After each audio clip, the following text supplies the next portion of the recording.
Hey everybody, welcome to our new video series, Juggernaut X. This is going to be the story of the last 10 years of Juggernaut Training Systems, which is kind of like my life story for the last 10 years. So make sure you click that little thumbs up down there, like the video, share the video, subscribe to the channel. Thanks for watching.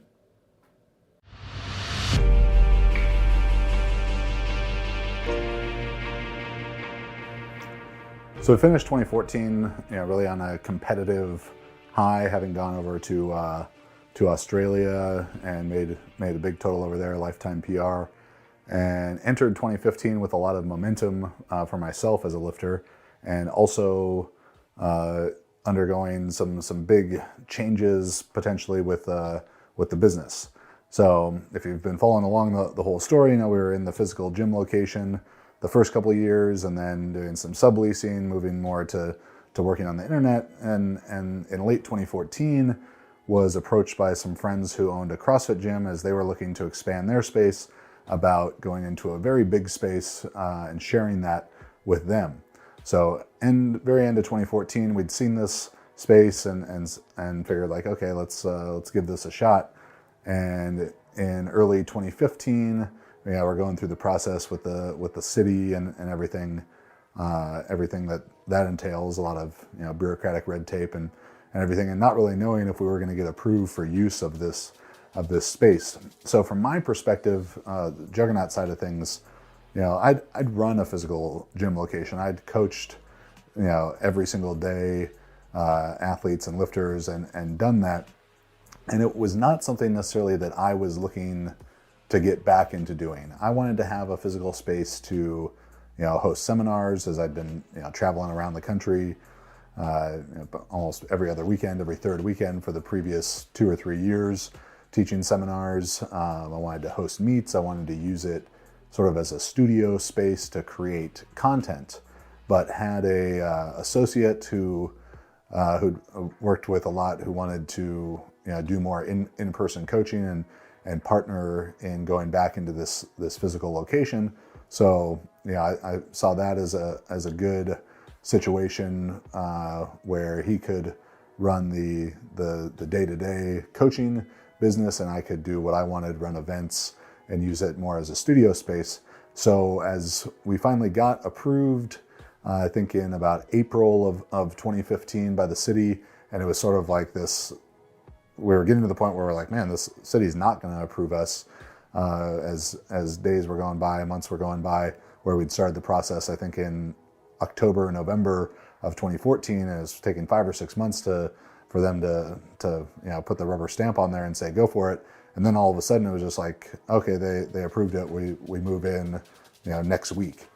So already I was playing catch up. Like, okay, now we need to order equipment and get all that going.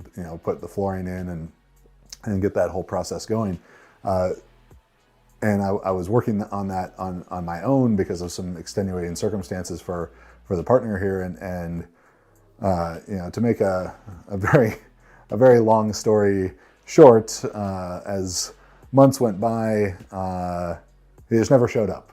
So that was some miscalculations on my part from a character judgment standpoint, probably from a business standpoint of not getting things, more formalized operating agreements and everything, which I'd always done a good job of in the previous years. But made a miscalculation, but sort of get left holding the bag on this one in a space that was really cool, in this big awesome space, Juggernaut HQ, but not something that I really wanted to do myself in terms of running a day-to-day gym business. But my name was on the lease. If you're familiar with Southern California real estate and rent, it ain't cheap. So kind of, had to figure some things out there. So I'll come back to that in a bit. Meanwhile, I was taking this momentum as a competitor from 2014 into 2015 and just getting stronger and stronger. So early in the year, I think in April or so, I did a meet, my only meet actually, competing in knee sleeves. And that was right around our like opening weekend for for this physical gym location. It would have been in April, I think late April 2015. And because everything was so fluid about when we were actually going to get approved for this place, we had set up to host a weightlifting meet months before, thinking it was going to take a matter of weeks to get approved, a conditional use permit for this facility, and that matter of weeks turned into a matter of months. We're like, man, are we even going to be in here in time to run this meet that this weightlifting meet that we'd set up? So we did, by the skin of our teeth, get approved in time and get everything set up in there to have this sort of debut weekend. And we had a lot of the Team Juggernaut lifters there doing like different demos, and some of them competing, and 70 or 80 weightlifters competing, and Dmitry Klokov visiting to do an exhibition. So that was really cool. But the timing, in hindsight, could not. I should have changed the date on it, but I think it is what it is, and I don't remember the specifics if the meet date I had changed. But anyways, we were hosting the weightlifting meet on a Saturday, and I was competing on Sunday.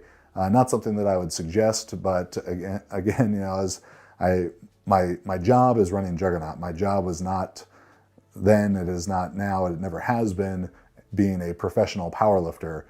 So the business of Juggernaut has always come first for me over my own competitive interests. And this is really one of the only times that they've butted heads that much. So, Friday we're getting the facility set up. We're, taking plates from one gym to another, getting platforms set up, getting pipe and drape and PA systems and all that stuff. And then running the meet, even though I was not running I'm not in the back room coaching the weightlifters or anything. It's just a stressful experience, and where I probably ate 3 meals instead of 5 meals that day, and was on my feet a little bit too much. But excuses are like assholes. Everyone's got them, and they all stink. So the next day, I go and compete down in San Diego in my only sleeves meet of my career, and had a good day, not a great day. Total of 1,010 kilos. So I squatted 848 with 2 very close misses at 904, and then benched a PR, 257.5 kilos, 567, and deadlifted a PR of 810, 367.5 kilos. And the how close these squats at 904 were, it definitely left me thinking, what if I would have gotten to eat one more sandwich the day before, or sit down for an hour more? Could I have stood them up? Maybe. And that was just a interesting meet experience too, because as now I'd traveled to do these big meets in Australia, GPA Worlds, really nice equipment, very professional setups and stuff. And this was a local meet, and at it, in the warm-up room, they did not have squat bars. So I was, and I'm not one who's very picky or finicky about equipment, as I did most of my training for this meet, leading up to this meet, in a Rogue power rack in the corner of a CrossFit gym with my Texas power bar, which is a great bar, but when you put up 400 kilos on it, it gets pretty whippy. So not even Texas power bar here in the warm-up room, just kind of like a regular gym bar. And I think my last warm-up was maybe 765 or 785, and the bar was bending so much in the warm-up, so we actually had to put 2 collars on each side of the bar, because it was curved so much that the plates were sliding off. So you had to put the extra collar to hold the plates on. And it was one of the only times, probably the only time, that I thought, this bar it's gonna break. It's gonna break on my back doing this last warm-up set. So it was a stressful thing, but it's fine. It worked out. Went and made some good lifts, made a pretty solid total and a couple PRs. But that was a fun meet. It competed there head-to-head with Jake Johns, big boy, who had subsequently I began coaching right after that meet. So that was a fun deal to have, some back and forth, some pretty solid competition for a local meet at that. So after that meet, we go back and trying to figure out this gym process, and there was just problems. There was just so many problems, from equipment vendors and and people saying that stuff is going to be there in 6 to 8 weeks, and then it's 4 to 5 months later, and half of it's there, and a lot of angry emails and angry phone calls, and then running into those people at meets and being angry there. It was a lot of the reasons. I was being reminded constantly, on a if not weekly or if not daily, at least a weekly basis of like, this is why you didn't want to go back into running a physical gym location as I dealt with these problems. But as time went, we started getting it together, and we brought in a great group of interns who came from all across the country. I think we let one Canadian in. Even Jared Feather, who's a coach for RP, was an intern for us there. A lot of just really enthusiastic young coaches. So that was a lot of fun to get to help them develop and share our philosophies with them, and spread the good word to people, and now get to see them at meets and everything several years later, and they're doing well, coaching their athletes and expanding upon the stuff that we got to work on with. So then towards the end of 2015, I have another opportunity to compete in Australia again. Really enjoyed that previous experience. So now I was going to go over there for Pro Raw 7, and had great training leading up to that. I think in the gym had squatted 915, which is a pretty significant meet or training PR for me at the time, compared to when I squatted 959 the previous year in knee wraps. I only squatted 865 in training leading up to that. So a big increase there. So I knew I was ready for a big meet, and it was going to get to be head to head with Odell Manuel, phenomenal lifter in Australia, just retired, I believe, after this past Big Dogs as the greatest powerlifter in Australian history. So we got to go head to head. He came out victorious there, but I did make a total PR, 1,055 kilos, 23.25. Moved myself up the list a couple spots. Squatted a PR of 970, 440 kilos. Deadlifted a PR of 370 kilos, 815 pounds.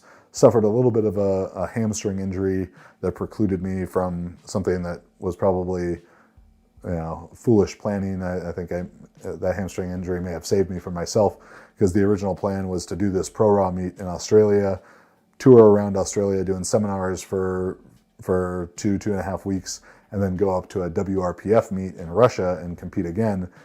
So thankfully this hamstring injury stopped me from doing that, because December in Moscow, as cool as it looked in Rocky IV training montage, was probably not somewhere that I wanted to be. Plus it would have made the trip like a month long.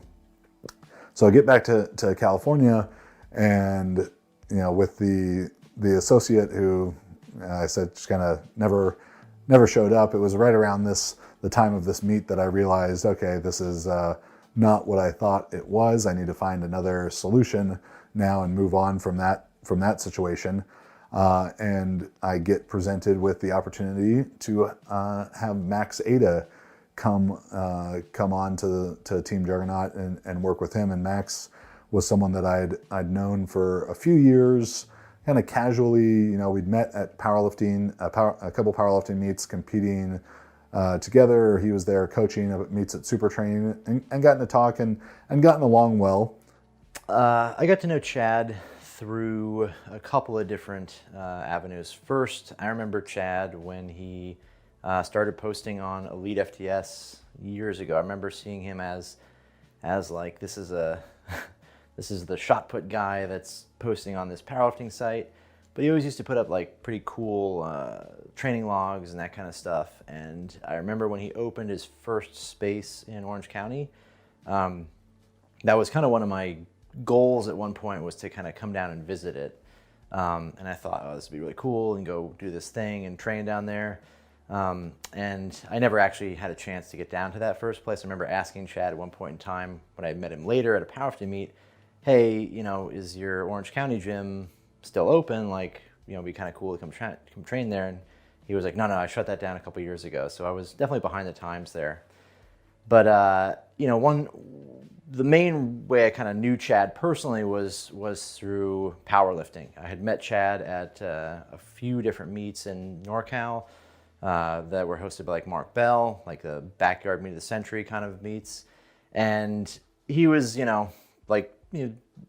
different than the other powerlifters. When he talked about training, it was always more analytical, more like, you're talking to somebody who had an idea of, training from a little bit deeper perspective than I was kind of getting in a lot of places. So I really kind of latched onto that, and I really enjoyed a lot of stuff he talked about.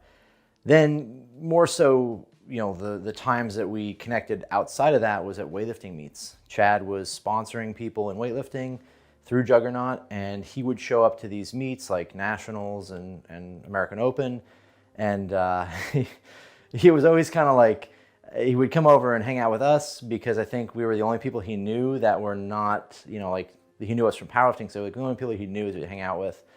As Juggernaut and I became more involved in weightlifting, I would go to these weightlifting meets to support, our sponsored athletes, but was really showing up there with kind of knowing nobody, besides our 5 or 6 sponsored athletes.